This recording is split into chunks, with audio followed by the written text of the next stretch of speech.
IIM UPSC tuitions only in Tirumala IAS institute Chaitanyapuri. Call చేసి ఇప్పుడే join అవ్వండి. దేశవ్యాప్తంగా చరిష్మా ఉన్న తెలుగు లీడర్స్ లో పవన్ కళ్యాణ్ ఒకరు. రాష్ట్ర స్థాయి నుంచి దేశ స్థాయి వరకు క్రేజ్ సంపాదించుకున్నారు. గతేడాది జరిగిన ఏపీ ఎన్నికల్లో విజయం సాధించాక పవన్ పాపులారిటీ మరింత పెరిగిపోయిందని చెప్పుకోవచ్చు. ఏపీలో బీజేపీకి ఇష్టమైన నాయకుడిగా పవన్ మారిపోయాడు. ప్రధాని మోదీ సైతం వీలు దొరికినప్పుడల్లా పవన్ ను ఆకాశానికే తెస్తున్నారు. ఓ సందర్భంలో పవన్ ఓ తుఫాన్ అంటూ స్వయంగా అభివర్ణించారంటే జనసేనాని క్రేజ్ ఏ స్థాయిలో ఉందో అర్థం చేసుకోవచ్చు.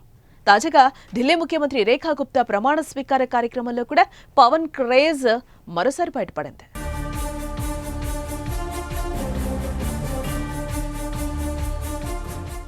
దేశ రాజధాని ఢిల్లీలోని రామ్లీలా మైదానంలో ఢిల్లీ ముఖ్యమంత్రిగా రేఖా గుప్తా మంత్రులు ప్రమాణ స్వీకార కార్యక్రమం జరిగింది. ఈ కార్యక్రమానికి ఎన్డీఏ భాగస్వామ్య పక్షాలైన టీడీపీ, జనసేన పార్టీలకు కూడా ఆహ్వానం అందింది. దీంతో AP CM Chandrababu Naidu, deputy CM Pavan Kalyan హాజరయ్యారు. ఈ ప్రమాణ స్వీకార కార్యక్రమానికి పవన్ కాషాయ వస్త్రాల్లో హాజరయ్యారు. ఢిల్లీ సీఎం ప్రమాణ స్వీకార కార్యక్రమానికి ప్రధాని నరేంద్ర మోదీ ముఖ్య అతిథిగా వచ్చి వేదికపై నాయకులను నమస్కరించుకుంటూ ముందుకు సాగారు.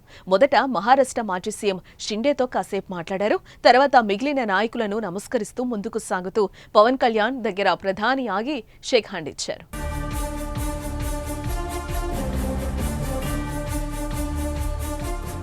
పవన్ తో ప్రత్యేకంగా మోదీ కాసేపు ముచ్చటించారు. ప్రధాని ఏమన్నారో కానీ ఇలా మాట్లాడుతున్న సమయంలో పవన్ చిరునవ్వులు చిందించడం ఆసక్తిగా నిలిచింది. పవన్ పక్కనే ఉన్న కేంద్ర మంత్రి రామ్మోహన్ నాయుడు కూడా ప్రధాని మాట్లాడుతూ ఉండగా నవ్వుతూ కనిపించారు.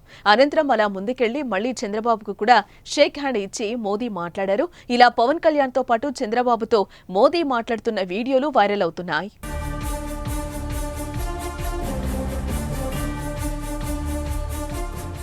ముఖ్యంగా ప్రధానితో మోదీ నవ్వుతూ పవన్ తో మాట్లాడటంపై చర్చ సాగుతోంది.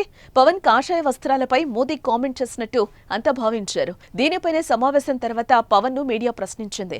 మోదీ ఏమన్నారంటూ అడగా ఏం హిమాలయాలకు వెళ్లిపోతావా అని సరదాగా సంభాషించగా దానికి ఇంకా టైం ఉందని జవాబిచ్చినట్టుగా తెలిపారు. ఏదేమైనా చంద్రబాబు, పవన్లను మోదీ ప్రత్యేకంగా పలకరించడంతో అటు జన సైనికులను, ఇటు టీడీపీ శ్రేణులను ఫుల్ ఖుషీ చేస్తోంది.